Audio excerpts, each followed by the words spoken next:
नमस्कार, झाबुआ पोस्ट के लिए मैं हूं हिमांशु। मेनलैंड चाइना से वुहान शहर, जो कि 1 करोड़ से अधिक पॉपुलेशन रखता है, वहां के एक सी फूड मार्केट यानी कि मछली बाजार से स्प्रेड होना शुरू हुआ कोरोना वायरस, जो कि साउथ कोरिया, ईरान, इटली समेत 195 में से विश्व के 72 देशों के अंदर स्प्रेड हो चुका है और भारत भी इससे अछूता नहीं है।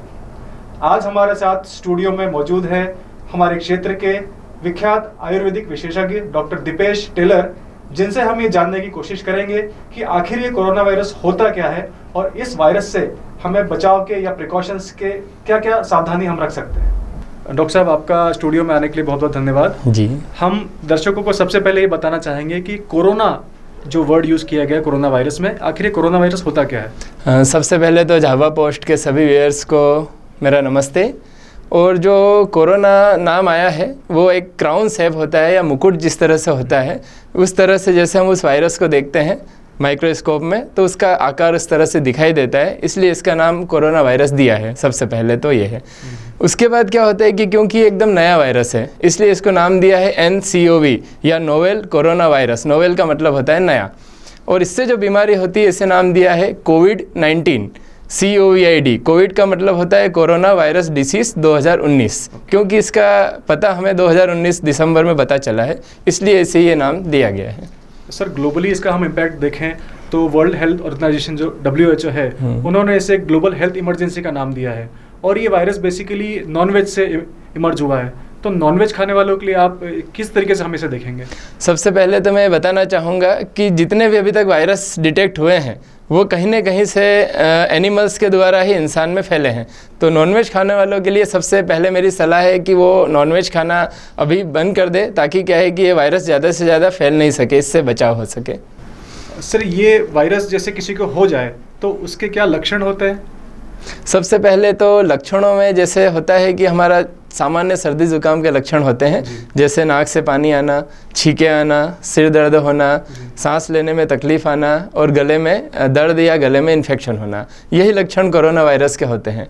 लेकिन इसका जो गंभीर लक्षण होता है वो ये होता है कि कोरोना वायरस में सांस लेने में बहुत ज़्यादा तकलीफ होने लगती है और सांस की गति बढ़ जाती है। तो इससे हम समझ सकते हैं कि कहीं ना कहीं कोरोना वायरस का इन्फेक्शन हो सकता है। जिन लोगों को सांस की समस्या पहले से है उनको ज़्यादा सावधानी, हाँ, उन्हें विशेष रूप से सावधानी रखना है, क्योंकि ऑलरेडी जिनको अस्थमा है या लंग्स संबंधित कोई तकलीफ आ रही है उन्हें विशेष रूप से सावधानी रखना है, क्योंकि ये वायरस इन्फेक्शन होकर उनमें अपना विस्तृत रूप दिखा सकता है। उनमें ज़्यादातर रेस्पिरेटरी संबंधित या श्वास संबंधित तकलीफ के कारण आगे समस्या बढ़ सकती है। इम्यूनिटी से मतलब कहीं ना कहीं, हाँ, कहीं ना कहीं इसका असर इम्यूनिटी से ज़रूर होता है, क्योंकि क्या होता है कि ये वायरस करोड़ों लोग हैं इस दुनिया में, लेकिन अभी तक जितने लोगों को इन्फेक्शन हुआ इस वायरस का उनकी इम्यूनिटी कहीं ना कहीं कमज़ोर रही होगी, इसीलिए इस वायरस का इन्फेक्शन हुआ है।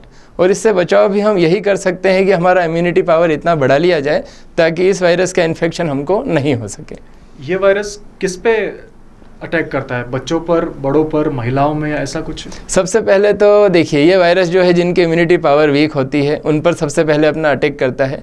दूसरी सावधानी रखना है गर्भवती महिला है या जो प्रेग्नेंट लेडी होती है, क्योंकि उनमें क्या होता है कि ये वायरस इन्फेक्शन होकर उनके गर्भ में बच्चे के ऊपर भी अपना प्रभाव डाल सकता है। उसके अलावा जो ध्यान रखना है वो रखना है बुजुर्ग जिनकी उम्र 60 या 70 साल के ऊपर है, क्योंकि उनका कहीं ना कहीं रोग प्रतिकारक क्षमता या इम्यूनिटी पावर कम हो चुकी होती है, इसलिए उन्हें ज़्यादा ध्यान रखने की ज़रूरत है।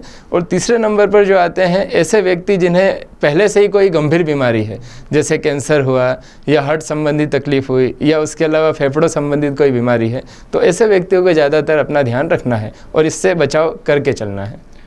सर, वर्तमान में लगभग 43 केसेस रिपोर्ट हुए हैं इंडिया के अंदर, लेकिन अभी तक कोई मृत्यु नहीं हुई है।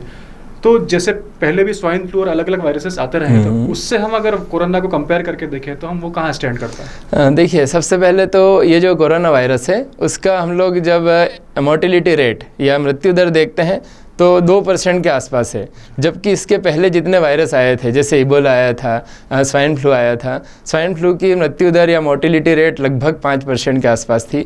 इबोला की मोर्टिलिटी रेट सबसे ज़्यादा थी, उसकी थी 25% के आसपास। तो उनके मुकाबले कोई बहुत चिंता वाली बात नहीं है, सिर्फ हमें अपना ध्यान रख के चलना है, सावधानियाँ बरतने की ज़रूरत है और इस वायरस से आराम से बच सकते हैं।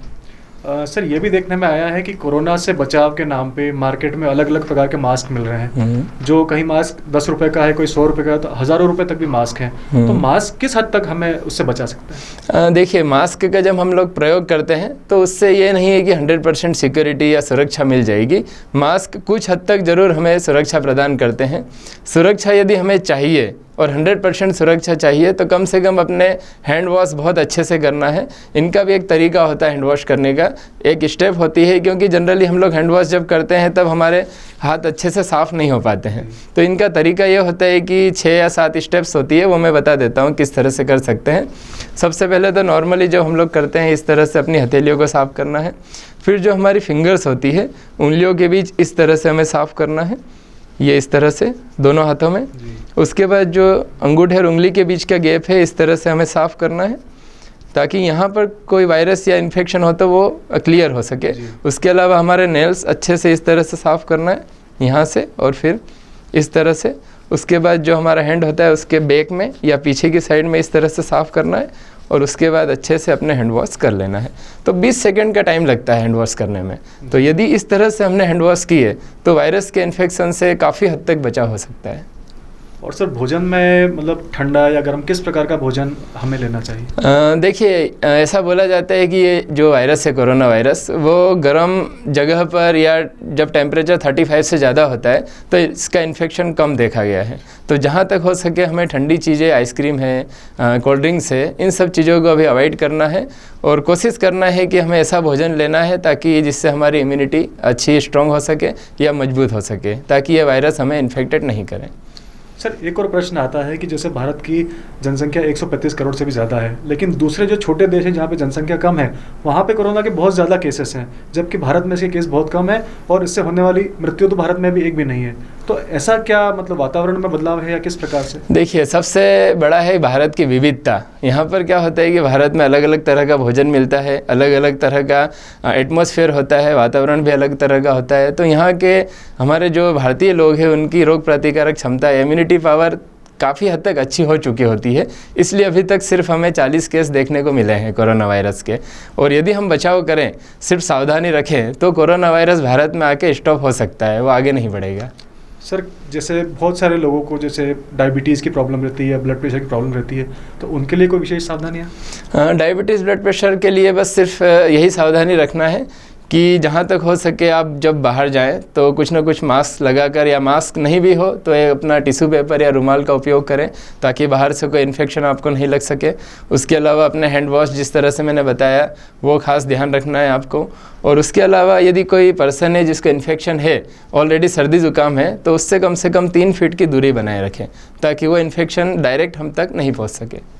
सर क्योंकि आप एक आयुर्वेदिक विशेषज्ञ हैं, हम आपसे ये जानना चाहेंगे कि आयुर्वेद में ऐसी कौन सी जड़ी बूटियां हैं या ऐसी कौन सी मेडिसिन्स हैं कि जिनका हम सेवन करें तो हम इस कोरोना वायरस से अपना बचाव कर सकें? देखिए, कोरोना वायरस से बचाव के लिए, क्योंकि आयुर्वेद में ऐसी कई चीज़ें बोली गई है जो इम्यूनो बूस्टर होती है या रोग प्रतिकारक क्षमता बढ़ाने का काम करती है। उन चीज़ों में सबसे मुख्य रूप से 3 चीज़ें होती है: अश्वगंधा, गुडुचि या गिलोय जिसे बोलते हैं, और तीसरे नंबर पर होती है तुलसी। यदि इन तीनों चीज़ों का नियमित रूप से प्रयोग किया जाए, चाहे वो आप गोली के रूप में करें चाहे काढ़े के रूप में करें, तो इनके प्रयोग से हम काफ़ी हद तक कोरोना वायरस के इन्फेक्शन से बच सकते हैं। क्योंकि वायरस से उपचार अभी तक ऐसा कुछ आया नहीं है, बस इसका बचाव ही इसका उपचार है। इसलिए आप इन 3 चीज़ों का प्रयोग करें, काफ़ी हद तक आपको फ़ायदा होगा। तो देखा हमने किस प्रकार से डॉक्टर दीपेश ने हमें बिल्कुल सरल शब्दों में और आसान भाषा में ये समझाया कि कोरोना वायरस आखिर होता क्या है, ये क्यों फैल रहा है और हमें इससे कितना खतरा है। हम उम्मीद करते हैं कि हमारे द्वारा बनाया गया आज ये वीडियो आपके लिए हेल्पफुल रहेगा। झाबुआ पोस्ट के लिए हिमांशु त्रिवेदी।